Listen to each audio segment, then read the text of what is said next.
Hello everyone, আসসালামু আলাইকুম। Analytical অ্যাবিলিটির puzzle নিয়ে কি সমস্যায় পড়ছেন? আশা করি আজকের এই ভিডিও দেখলে আপনি বুঝতে পারবেন কিভাবে এক্সাম হলে একটা পাজেলকে অ্যাপ্রোচ করে সলভ করতে হয়। আজকে আমরা পাজেল 1 সলভ করব। এটি জিআরই বিগ বুকের আন্ডারের একটি পাজেল। সো চলুন আমরা তাহলে কোশ্চেনটি প্রথমে পড়া যাক। তো প্রতিটি পাজেলেই আপনারা খেয়াল করবেন একটি উদ্দীপকের মতো প্যাসেজ থাকে। এই প্যাসেজটিতে বিভিন্ন ইনফরমেশন থাকে যেগুলো আমাদের এক্সট্রাক্ট করতে হবে। সো চলুন তাহলে এই প্যাসেজটি পড়া যাক। In a game exactly 6 inverted cups stand side by side in a straight line. একটা গেমে 6টা উল্টানো কাপ পাশাপাশি সাজানো আছে একটা লাইনে। And each has exactly one ball hidden under it. প্রতিটি কাপের নিচে একটা বল আছে লুকানো, এবং the cups are numbered consecutively 1 through 6। So এখানে যে 6টা কাপ পাশাপাশি আছে তাদেরকে নাম্বার করা হয়েছে 1 থেকে 6 পর্যন্ত। এভাবে 6টা কাপ নাম্বার করা হয়েছে।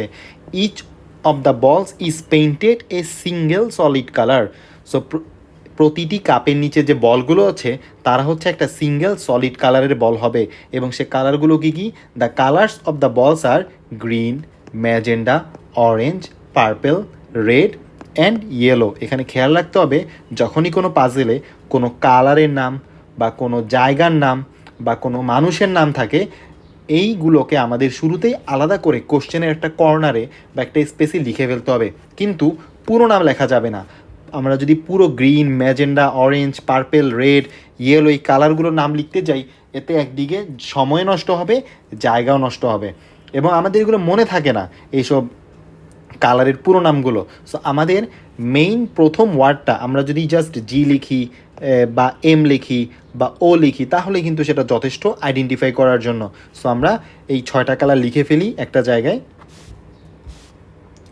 জি, এম, ও, পি, আর এবং ওয়াই। আচ্ছা, তারপরে কি বলা আছে? দ্য বলস have been hidden under the cups in a manner that confirms to the following condition. এখানে আমাদের 3টা কন্ডিশন দেওয়া আছে, যে 3টা কন্ডিশন মেনে এই কাপগুলো সাজানো হয়েছে, এবং এগুলো বলতে পারেন ক্লু এর মতো, ক্লু হিসেবে কাজ করবে সিরিয়ালটা ফাইন্ড আউট করার জন্য অথবা পরবর্তী এমসিকিউগুলো সলভ করার জন্য। ক্লুগুলো আপনারা এই কন্ডিশন থেকে পাবেন। সো চলুন কন্ডিশনগুলো পড়ি, এবং এখানে খেয়াল রাখতে হবে প্রতিটি কন্ডিশন থেকে মেইন যে ইনফরমেশনটা সেটাও আমাদের এক্সট্রাক্ট করে একটা কোড আকারে অথবা সংক্ষিপ্ত আকারে লিখতে হবে, যাতে আমরা বুঝতে পারি সহজে পরীক্ষার হলে। সো প্রথম কন্ডিশনটা পড়ি। The purple ball must be hidden under a lower numbered cup than the orange ball. এটার মানে কি বোঝাচ্ছে একটু বুঝে নেই। পার্পেল যে বলটা আছে পি, এই পি বলটা অরেঞ্জ থেকে লোয়ার নাম্বার কাপ বা নিচের নাম্বারের কাপে হবে, অর্থাৎ অরেঞ্জ। ফর এক্সাম্পল, অরেঞ্জ যদি কোনো কারণে 5 নাম্বার কাপের নিচে আমি বসাই, তাহলে পার্পেল কত কত হতে পারে? 1, 2, 3, 4, এগুলো যে কোনো একটা হতে পারে। এবং আরেকটু উদাহরণ যদি দেই, অরেঞ্জকে যদি আমি কোনো কারণে ফর এক্সাম্পল 3 নাম্বারে বসাই, তাহলে পার্পেলকে আমি কত কততে বসাতে পারি? 1 অথবা 2, এই দুটোতে বসাতে পারি, কারণ পার্পেল কালারের যে বলটি সেটি অরেঞ্জ থেকে ছোট নাম্বারওয়ালা একটা কাপে বসবে। সো এটাকে আমরা সংক্ষিপ্ত আকারে কিভাবে লিখতে পারি? এমনভাবে লিখতে পারি যে P dot dot dot dot O. এটার মানে কি বোঝাচ্ছি? এটার মানে বোঝাচ্ছি যে অরেঞ্জ যে বলটা আছে সেটার আগে কোনো না কোনো জায়গা, কিছু কিছু জায়গা আগে পার্পেলটা বসবে। সেটা 1 ঘর আগেও বসতে পারে, 2 ঘর আগেও বসতে পারে, 3 ঘর আগেও বসতে পারে। যত ঘর আগে বসুক, অরেঞ্জের আগেই পার্পেল বসবে। আচ্ছা, তো পরবর্তী ক্লুটা পড়ি। পরবর্তী ক্লুতে বলা আছে the red ball must be hidden under A cup immediately adjacent to the cups under which the magenta ball is hidden. এখানে বলেছে রেড বল এবং ম্যাজেন্ডা বল তারা অবশ্যই পাশাপাশি অ্যাডজাসেন্ট থাকবে। ইমিডিয়েটলি অ্যাডজাসেন্ট কথাটার মানে বুঝতে হবে, ইমিডিয়েটলি অ্যাডজাসেন্ট একদম পাশাপাশি। সো হতে পারে আর এম অথবা এম আর, এই দুই অপশনের যে কোনো একটা ভাবে বসতে পারে। আর এম এর আগে হতে পারে, এম আর এর আগে হতে পারে, যে আগে হোক যে পরে হোক, কিন্তু তারা অবশ্যই পাশাপাশি বসবে। এবং ফাইনাল যে অপশন বা ক্লুটা, the green ball must be hidden under cup 5। এবং গ্রিনের যে গ্রিন বলটা যে কাপের আন্ডারে থাকবে সেটা একদম স্পেসিফাই করে ফিক্সড করে দিয়েছে যে গ্রিনটা হবে 5 নাম্বার কাপে। এই হচ্ছে আমাদের ক্লু এবং এই হচ্ছে আমাদের উদ্দীপক পড়লাম এবং ক্লুটা পড়লাম। এখন আমরা কোশ্চেনে চলে যাই। সো প্রথম question, which of the following could be মানে হতে পারে দ্য কালার্স অফ দ্য বলস under the cups in order from 1 through 6, 1 থেকে 6 পর্যন্ত কোন সিরিয়ালটা এখানে অ্যাকসেপ্টেবল হতে পারে। সো এখানে যদি আমরা একটা একটা অপশন করে মিলাতে যাই অনেক সময় লাগবে এবং অনেক কষ্ট হবে। এক্ষেত্রে আমাদের সবচেয়ে বেস্ট একটা অ্যাপ্রোচ আমরা ফলো করব, যেটার নাম হচ্ছে মেথড অফ এলিমিনেশন, বাদ দেওয়া। সো আমরা একটা একটা করে ক্লু ধরবো এবং দেখব ওই ক্লুটা কারা কারা অমান্য করেছে এবং সেই ক্লুটা যারা যারা যে অপশনটা অমান্য করেছে সেই অপশনটাকে আমরা বাদ দিয়ে দিব। ফর এক্সাম্পল আমরা প্রথম ক্লু শেষের ক্লুটা দিয়ে শুরু করতে পারি। সো শেষের ক্লুতে কি বলেছে, গ্রিন যে বলটা আছে সেটা 5 নাম্বার কাপে থাকবে। সেখানে দেখি তো 1 2 3 4 5, এই যে 5 নাম্বার কাপের আন্ডারে এইগুলো আছে এখানকার 5টা অপশনে। সো আমরা দেখি কোথায় কোথায় গ্রিন নেই। সো দেখতে পাচ্ছি পার্পেল এবং অরেঞ্জ বসেছে 5 নাম্বার কাপের আন্ডারে। সো এই দুইটা অপশন বাদ দিয়ে দিচ্ছি আমরা, যেটা আমাদের 3 নাম্বার কন্ডিশনটা ফলো করেনি। সো এই দুইটা অপশন বাদ, বাকি আছে সি ডি এবং ই। সি ডি এবং ই এই 3টা অপশনই কিন্তু এই ক্লুটা বা এই কন্ডিশনটা মেনেছে। সো বাকি দুটো কন্ডিশন আমরা দেখি। সো তারপরে আমরা ধরেন এই কন্ডিশনটার দিকে তাকাই, যেখানে বলেছে রেড এবং ম্যাজেন্ডা এম এবং আর পাশাপাশি অ্যাডজাসেন্ট থাকতে হবে। সো দেখি কোথায় কোথায় অ্যাডজাসেন্ট আছে, কোথায় কোথায় নেই। যেখানে যেখানে অ্যাডজাসেন্ট নেই সে অপশনগুলো বাদ দিয়ে দিতে পারবো। সো সি নাম্বার অপশনে দেখি ম্যাজেন্ডা এবং রেড পাশাপাশি রেখেছে। তারপরে এখানেও দেখতেছি রেড এবং ম্যাজেন্ডা পাশাপাশি আছে, কিন্তু ই নাম্বার অপশনে রেড এখানে, ম্যাজেন্ডা ওখানে, তারা পাশাপাশি নেই, মাঝখানে একটা পার্পেল চলে এসেছে। সো এই ই নাম্বার অপশনটাকে আমরা বাদ দিব, কারণ সে 2 নাম্বার কন্ডিশনটা ফলো করেনি। লাস্ট ওয়ান, পার্পেল যে বলটা আছে সেটাকে অরেঞ্জের আগে থাকতে হবে। সো এই কন্ডিশনটা কে ফলো করেনি তারা একটু দেখে আসি। সো আমরা দেখতে পাচ্ছি এখানে পার্পেল আগে অরেঞ্জ পরে, কিন্তু এখানে অরেঞ্জ আগে পার্পেল পরে। সো এই ডি নাম্বার অপশনটা কিন্তু আমাদের কন্ডিশন অমান্য করেছে। সো আমাদের সঠিক উত্তর হবে সি নাম্বার। নেক্সট কোশ্চেনে চলে যাচ্ছি। If the magenta ball is under cup 4, magenta বলকে কিন্তু এই কোশ্চেনের জন্য জাস্ট 2 নাম্বার কোশ্চেনের জন্য কাপ 4-এ বসিয়ে দিয়েছে, তখন রেড বলটাকে কোথায় হতে হবে।